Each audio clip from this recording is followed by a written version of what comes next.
Hi everybody, welcome back to my channel. This is Joni Young if you're new here, and thanks for joining us today. I'm going to be showing you step by step how to paint this first in black and white, and then we're going to go over and add some green. We're going to be working on an 11 by 14 black primed canvas and using a Filbert brush to begin. You can just take any canvas, regular white canvas, and cover it with black paint and let it dry. That's what I did.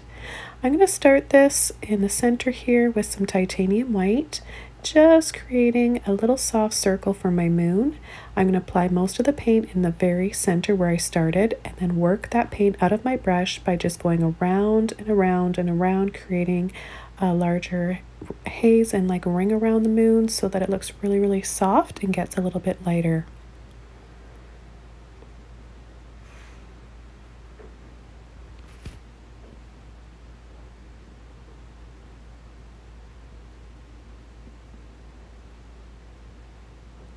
Picking up a little bit more of my white, I'm going to place it right in the middle here, right in the very center, to make it look really nice and bright.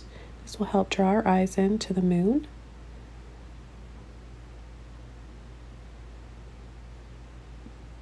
And then again, I'm going to do the same process and technique, just working the rest of that paint out of my brush.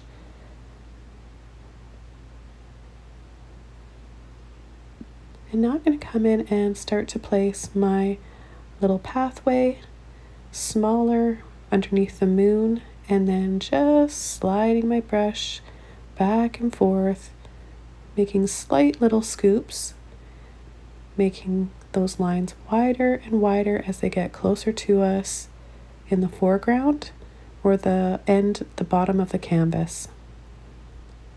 I'll come in and add a little bit more paint, a little bit more white here and there for highlights from the moon, hitting some of the parts of this pathway and then leaving the rest a little bit lighter in tone so it looks more like soft shadows. Now I'm going to come in a few times throughout the video and brighten up the moon. When working on a black canvas, the paint will dry a little bit darker. Acrylic paint does that in general. But even more so with a black canvas. So don't be frustrated if you notice this happening, guys. I'm going to be switching over to my larger Filbert brush now. I believe this is a number 11.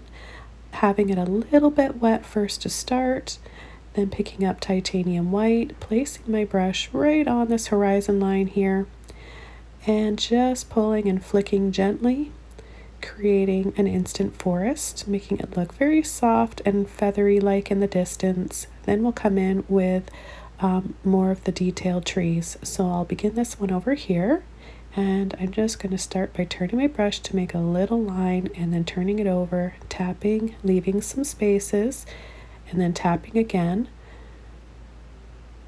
And I'm using quite a bit of paint on my brush for these trees that I want to look like they're covered a lot more in snow and a little bit brighter.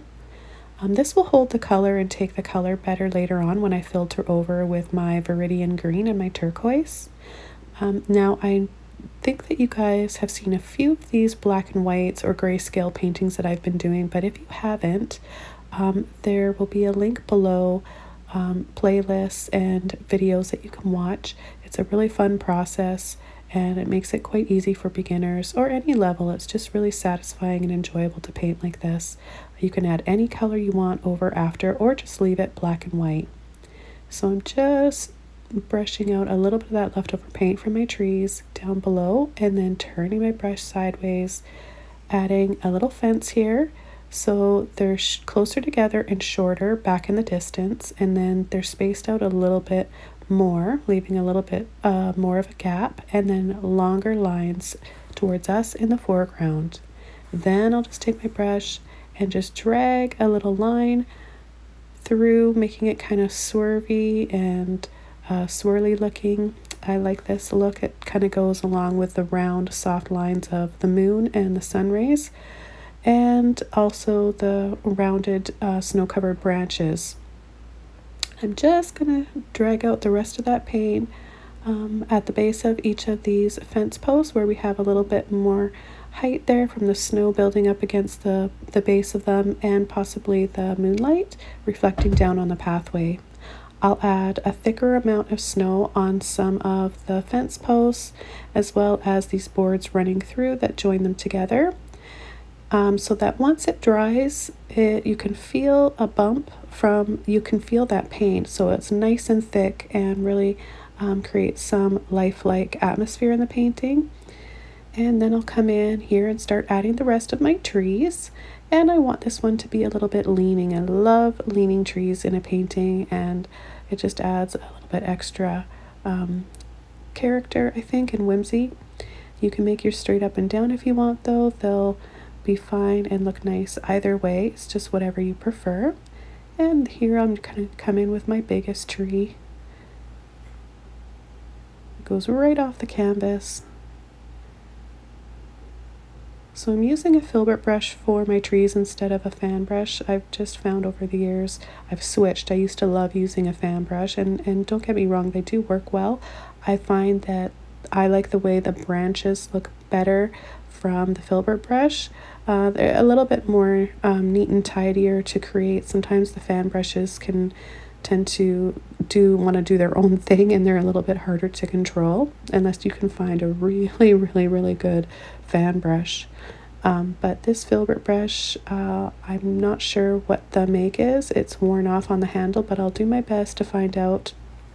I know you guys see me using this one quite often in my tutorials and videos, and you've been asking. So here I'm just coming in the distance and adding some smaller trees just to create more of that perspective, right? You want them to be smaller and smaller. They coincide with the narrowing of the pathway and with the fence post. So everything's smaller in the distance and taller and bigger and more in detail in the foreground. So here I am just tapping in some snow that's just kind of right on these boards and fence posts, leaving it nice and thick and kind of bumpy looking, giving it that texture.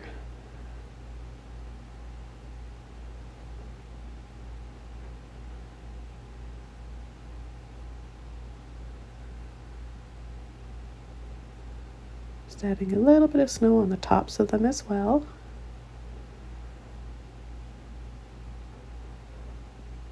You'll see it's really thick, and I've got the paint.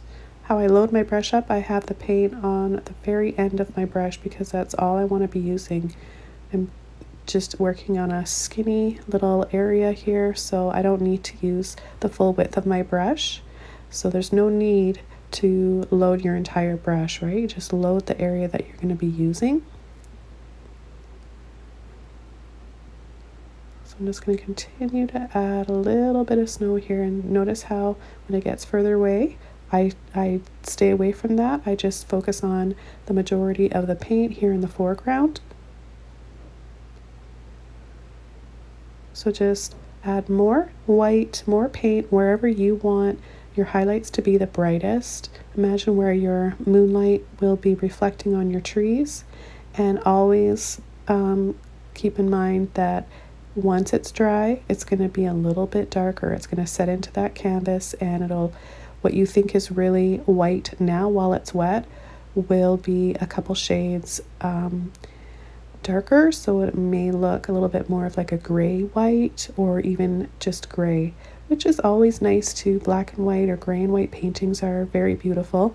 But if you want to have that nice bright contrast and nice glow, especially if you're going to be adding some color over top, it's a good idea to keep that in mind and be a little bit more generous with your layering of white. So you can actually just dry your paintings off one layer at a time so that you know right away how it looks once it's dry, and then you can just go over top and add your layers, making the process quicker. Though acrylic paint does tend to dry quite quickly, so you probably don't have to do that. And many of you guys have been asking me how I can paint without using any adding any mediums, because your paint is drying really quickly. I just have a little water on my brush when I need it. Other than that, I'm not adding anything. You just want to make sure that you prime your canvas as well. So I'm taking a little bit more white, adding it inside the moon with my finger, and then an old toothbrush, and just spraying and flicking for stars and snow. randomly, and the messier the better, the more realistic it looks. I love this look. I'm praying for snow here where we live on the island. Last year we had one day of a bit of snow and it was so pretty, but I did grow up in the Rockies and I'm used to that heavy snow for months on end. But it's a bit different living here on the island. We might get 1 or 2 days of snow. I'm hoping we do. I've got a grandson now and I want him to experience a snow day, and my puppy as well. So here we've got turquoise, Viridian green. I dried off my painting beforehand and worked out some of those thicker areas on the trees that had clumps of thick white paint. And now just with my Filbert brush, some paint and a little bit of water in my brush so that it just kind of flows easily.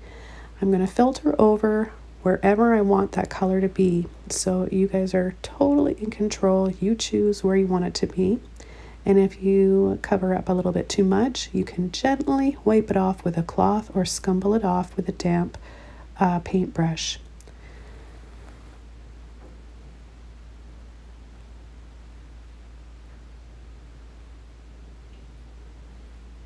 So I'm going to go carefully around the moon, staying away from the very center where I want it to be nice and bright white. And I also want to leave part of the pathway and part of the fence and a little bit of the trees nice and bright white too. You can go over the entire thing with color if you want. It'll still look really pretty.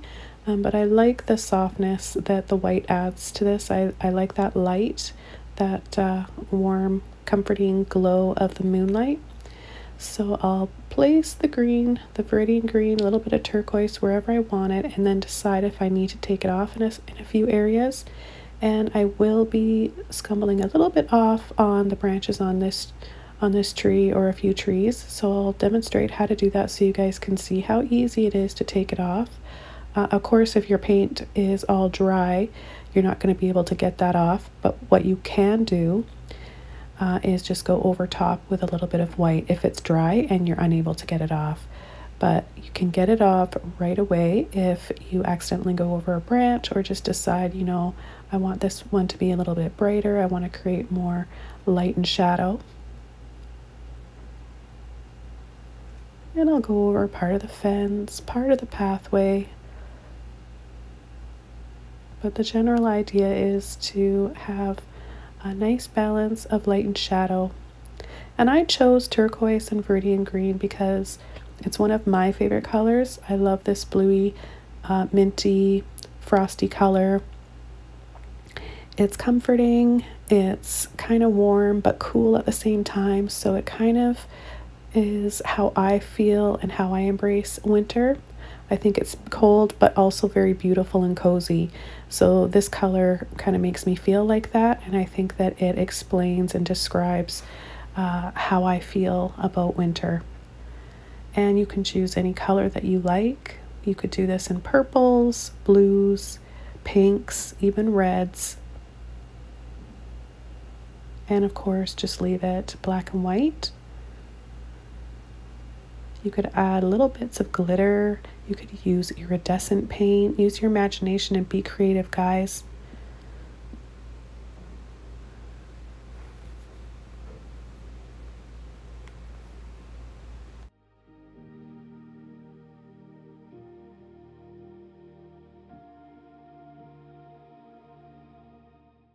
So just adding a little bit more of my green, a little bit more on the left side of these trees, making them look slightly darker in shadow. I'm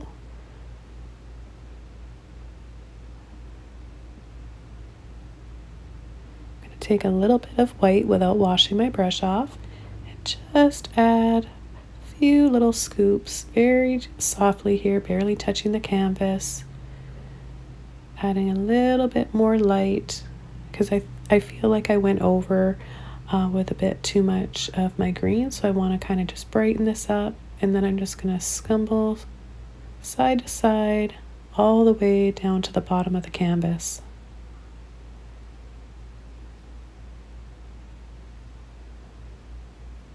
Now here you can see I'm just scumbling off some of the paint that's still wet. Just a little bit here leaving the rest of it that pretty turquoise color. So it's really easy to do that. And then of course you can go right over top if you want. So this painting is all done. I hope you guys enjoyed watching this and got a little inspired. Have a wonderful day. Happy painting, and I'll see you soon in another video. Take care, everybody.